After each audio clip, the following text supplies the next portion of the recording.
ജസ്പ്രീത് ബുംറ ഇല്ലായിരുന്നെങ്കിൽ border Gavaskar trophy കുറെ കൂടി ഏകപക്ഷീയമായി പോയനെ. ദിവസങ്ങൾക്ക് മുമ്പ് ഓസീസ് ഇതിഹാസം ഗ്ലെൻ മക്ഗ്രാത്ത് പറഞ്ഞു വെച്ചത് ഇങ്ങനെയാണ്. 3-1 അടിയറ വെച്ചൊരു പരമ്പരയിൽ തോറ്റ ടീമിലെ താരം പ്ലെയർ ഓഫ് ദ സീരീസ് പുരസ്കാരം നേടുന്നു. ജസ്പ്രീത് ബുംറയെ അക്ഷരം തെറ്റാതെ ഇനി ഇതിഹാസമെന്ന് തന്നെ വിളിച്ചു തുടങ്ങണം. സിഡ്നി ടെസ്റ്റിന്റെ രണ്ടാം ഇന്നിംഗ്സിൽ ബാറ്റിംഗിന് ഇറങ്ങുമ്പോൾ തന്നെ ഓസീസ് അനായാസ ജയം മണത്തിരുന്നു. കാരണം ഒന്നേയുള്ളൂ, ഇന്ത്യൻ നിരകിൽ ബുംറ ഇല്ല. പെർത്ത് മുതൽ സിഡ്നി വരെ പലപ്പോഴും ഇന്ത്യൻ ബാറ്റിംഗ് നിര തകർന്നു തരിപ്പണമായി കൂടാരം കയറുമ്പോഴും അനായാസം ജയിക്കാമെന്ന കങ്കാരുക്കളുടെ മോഹങ്ങൾക്ക് മുകളിൽ തീമട പെയ്യിച്ചത് അയാളാണ്, അയാൾ മാത്രമാണ്. 5 മത്സരങ്ങളിൽ നിന്ന് കീശയിലാക്കിയത് 32 വിക്കറ്റുകൾ.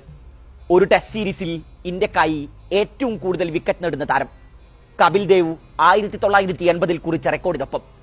സിഡ്നിയിലെ രണ്ടാം ഇന്നിംഗ്സിൽ ബുംറ പന്തെറിഞ്ഞിരുന്നെങ്കിൽ കപിലിന്റെ റെക്കോർഡ് ഉറപ്പായും പഴങ്കഥയായനെ. ഇതല്ലാതെ മറ്റെന്താണ് നമുക്ക് ഇക്കുറി ബോർഡർ ഗവാസ്കർ ട്രോഫിയിൽ ഓർമ്മിക്കാനുള്ളത്? ഒന്നും തന്നെയില്ലെന്ന് പറയേണ്ടി വരും. അമ്പേ പരാജയമായി പോയൊരു ബാറ്റിംഗ് നിര, കൺസിസ്റ്റൻസി എന്ന വാക്കിന്റെ അയലത്തുകൂടെ പോലും പോകാത്ത സീനിയർ താരങ്ങൾ, പലപ്പോഴും കണക്കിന് തല്ലുവാങ്ങി കൂട്ടിയ ബോളർമാർ, പ്രതിരോധിച്ചാൽ മാത്രം അനായാസം സമനില പിടിക്കാമായിരുന്ന മത്സരങ്ങളെ കളഞ്ഞുകുളിച്ച മിഡിൽ ഓർഡർ, സ്വന്തം മണ്ണിൽ കിവീസിനോട് വഴങ്ങിയ വൈറ്റ് വാഷിന് പിറകെ 10 വർഷത്തിനിപ്പുറം ബോർഡർ ഗവാസ്കർ ട്രോഫി കൂടി അടിയറ വെക്കുന്നു. ഉറപ്പായും ഇന്ത്യൻ ക്രിക്കറ്റ് കുറെ പുനരാലോചനകൾക്ക് മുതിരേണ്ട സമയമാണിത്. തുടർച്ചയായി 2 പരമ്പരകളിൽ അമ്പേ പരാജയമായി പോയ രോഹിത് ശർമ്മയും വിരാട് കോഹ്ലിയും ഇനിയെങ്കിലും പുതുതലമുറക്ക് വഴിമാറിക്കൊടുക്കുമോ? ആരാധകരും ക്രിക്കറ്റ് പണ്ഡിറ്റുകളും ചോദ്യം ഉയർത്തി തുടങ്ങിയിരിക്കുന്നു. ലാപ്ടോപ്പിന് മുന്നിൽ മൈക്കും പിടിച്ചിരിക്കുന്നവർക്ക് എന്തും പറയാം, അവരല്ല എന്റെ വിരമിക്കൽ തീരുമാനിക്കുന്നത്. സിഡ്നി ടെസ്റ്റിൽ നിന്ന് മാറി നിൽക്കുക മാത്രമാണ് ചെയ്തത്. രോഹിത് ശർമ്മ ഏറെ വികാരാധീനായാണ് ഇത് പറഞ്ഞു വെക്കുന്നത്. കാര്യമൊക്കെ ശരിയാണ്, പക്ഷേ ബോർഡർ ഗവാസ്കർ ട്രോഫിയിലും കിവീസിനെതിരായ പരമ്പരയിലും രോഹിത്തിന്റെ പ്രകടനങ്ങൾ നോക്കൂ. ബോർഡർ ഗവാസ്കർ ട്രോഫിയിൽ 5 ഇന്നിംഗ്സുകളിൽ നിന്ന് രോഹിത്തിന്റെ സമ്പാദ്യം ആകെ 31 റൺസാണ്. 6.2 ഇന്ത്യൻ നായകന്റെ ശരാശരി. കിവീസിനെതിരായ പരമ്പരയിലാകട്ടെ 6 ഇന്നിംഗ്സുകളിൽ നിന്ന് ആകെ അടിച്ചെടുത്തത് വെറും 91 റൺസ്. ലാപ്ടോപ്പിന് മുന്നിൽ മൈക്കും പിടിച്ചിരിക്കുന്നവർ പറയുന്നതിൽ ചില വസ്തുതകൾ ഉണ്ടെന്ന് ഈ കണക്കുകളൊക്കെ വിളിച്ചു പറയും. വിരാട് കോഹ്ലിയുടെ കാര്യവും മറിച്ചല്ല. പെർത്തിൽ നേടിയ സെഞ്ചുറി കൊടിച്ചു നിർത്തിയാൽ ഓർമ്മിക്കാനാകുന്ന ഒരു ഇന്നിംഗ്സ് പോലും കോഹ്ലി ടീമിന് നൽകിയിട്ടില്ല. 9 ഇന്നിംഗ്സുകളിൽ നിന്ന് താരത്തിന്റെ സമ്പാദ്യം 190 ആണ്. അതിലുമപ്പുറം കോഹ്ലി പുറത്താവുന്ന രീതികളാണ് ആരാധകരെ ഏറെ ചൊടിപ്പിച്ചത്. സീരീസിൽ 8 തവണയാണ് ഒരേപോലെ കോഹ്ലി കൂടാരം കയറിയത്. ഓഫ് സൈഡിന് പുറത്തേക്ക് പോയ പന്തുകൾക്ക് ബാറ്റ് വെച്ച് അയാൾ നിരന്തരം പുറത്താകുന്നത് തലയിൽ കൈവച്ചാണ് ആരാധകർ കണ്ടുനിന്നത്. കോഹ്ലിയുടെ വീക്ക് പോയിന്റ് മനസ്സിലാക്കിയ ഓസീസ് താരങ്ങൾ അയാളെ ഒരേ കണിയിൽ കുരുക്കി വീഴ്ത്തിക്കൊണ്ടിരുന്നു. സീരീസിലെ അവസാന ഇന്നിംഗ്സിലെങ്കിലും കോഹ്ലി പാഠം പഠിക്കും എന്ന് കരുതിയവർക്ക് വീണ്ടും തെറ്റി. സ്കോട്ട് ബോളണ്ടിന് മുന്നിൽ 4ാം തവണയും അയാൾ ആയുധം വെച്ച് കിടങ്ങി. മത്സരത്തിന് മുമ്പേ ബോളൻ കോഹ്ലിയുടെ ദൗർബല്യം ഞങ്ങൾ എന്നേ മനസ്സിലാക്കി കഴിഞ്ഞതാണെന്ന പ്രഖ്യാപനം നടത്തിയതാണ്. പക്ഷേ അതിൽ നിന്നൊന്നും ആരാധകരുടെ കിങ് പാഠം പഠിച്ചില്ല. സിഡ്നിയിലെ രണ്ടാം ഇന്നിംഗ്സിൽ നടത്തിയ വെടിക്കെട്ട് പ്രകടനം ഒടിച്ചു നിർത്തിയാൽ ഋഷഭ് പന്തിനും പലപ്പോഴും കാലിടറിയ ടൂർണമെന്റാണിത്. അനാവശ്യ ഷോട്ടുകൾക്ക് മുതിർന്ന് പന്ത് വിക്കറ്റ് വലിച്ചെറിയുന്നത് കണ്ടു നിൽക്കാനായിരുന്നു ആരാധകരുടെ വിധി. മെൽബണിൽ ഒരാവശ്യവുമില്ലാതെ സ്കൂപ്പിന് ശ്രമിച്ച് വിക്കറ്റ് ചോദിച്ചു വാങ്ങിയ പന്തിനെതിരെ സ്റ്റുപ്പിഡ് എന്ന് ആക്രോശിക്കുന്ന സുനിൽ ഗവാസ്കറെ നമ്മൾ കണ്ടു. കളി കണ്ടിരുന്ന ആരാധകരിൽ പലരുടെയും മനസ്സ് ചിലപ്പോൾ ആ സമയത്ത് അത് തന്നെയാകും മന്ത്രിച്ചിട്ടുണ്ടാവുക. തേർഡ് മാനിൽ 2 ഫീൽഡർമാരെ നിങ്ങൾക്കായി സെറ്റ് ചെയ്തിട്ടുണ്ട് എന്നറിഞ്ഞിട്ടും അതേ ദിശയിൽ ഒരു ഷോട്ടിന് മുതിരുന്നത് എത്ര വിഡ്ഢിത്തമാണ്. ഗവാസ്കർ പറഞ്ഞു വെച്ചതിൽ ശരിയുണ്ടായിരുന്നു.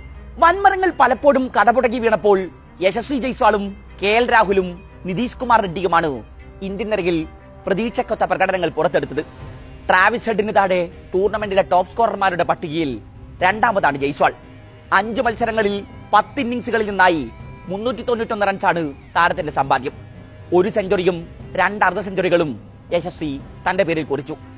5 മത്സരങ്ങളിൽ നിന്ന് 9 ഇന്നിംഗ്സുകളിൽ നിന്നായി 298 റൺസാണ് നിതീഷ് കുമാർ അടിച്ചെടുത്തത്. പരമ്പരയിൽ ഇന്ത്യക്കായി ഏറ്റവും കൂടുതൽ റൺസ് നേടിയ 2ാമത്തെ താരം.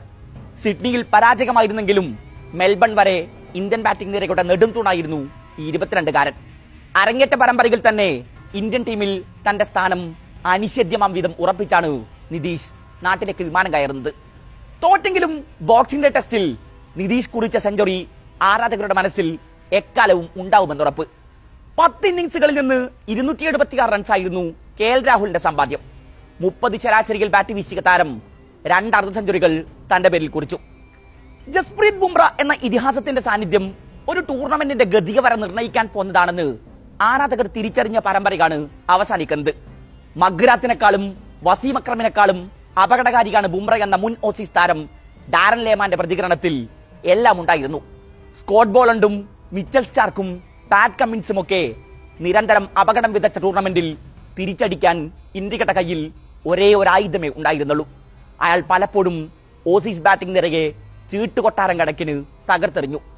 സിഡ്നി ടെസ്റ്റിന്റെ 2ാം ദിനം ബുംറ പരിക്കേറ്റ് പുറത്തുപോയതോടെ ഓസീസ് വിജയമുറപ്പിച്ചെന്ന് ആരാധകർ എഴുതി തുടങ്ങിയത് വെറുതെ ഒന്നുമല്ല. സിഡ്നിയിൽ ഭേദപ്പെട്ട പ്രകടനമായിരുന്നെങ്കിലും മുൻ മത്സരങ്ങളിലെ മുഹമ്മദ് സിറാജിന്റെ പ്രകടനത്തെക്കുറിച്ച് ചോദ്യങ്ങൾ ഇപ്പോഴും അന്തരീക്ഷത്തിൽ തന്നെയുണ്ട്. ബുംറയെ മാത്രം ആശ്രയിച്ചിങ്ങനെ എത്ര കാലം മുന്നോട്ട് പോകാനാകുമെന്ന ചോദ്യം നിലനിൽക്കുന്നുണ്ട്. പരമ്പരയ്ക്ക് ശേഷം ഇന്ത്യൻ കോച്ച് ഗൗതം ഗംഭീർ ഈ ആശങ്ക പരസ്യമാക്കി. താനിത് പറയാൻ ആഗ്രഹിച്ചതല്ല എന്നും, എന്നാൽ അതാണ് യാഥാർത്ഥ്യം എന്നുമാണ് ഗംഭീർ പറഞ്ഞു വെച്ചത്. ഏതായാലും ബോർഡർ ഗവാസ്കർ ട്രോഫി കുറെ തിരിച്ചറിവുകളെ അവശേഷിപ്പിച്ചാണ് കൊടിയിറങ്ങുന്നത്. ഗൗതം ഗംഭീറിനും സെലക്ടർമാർക്കും സീനിയർ താരങ്ങൾക്കുമൊക്കെ പുനരാലോചനകൾ പലതും നടത്തേണ്ടി വരും തീർച്ച.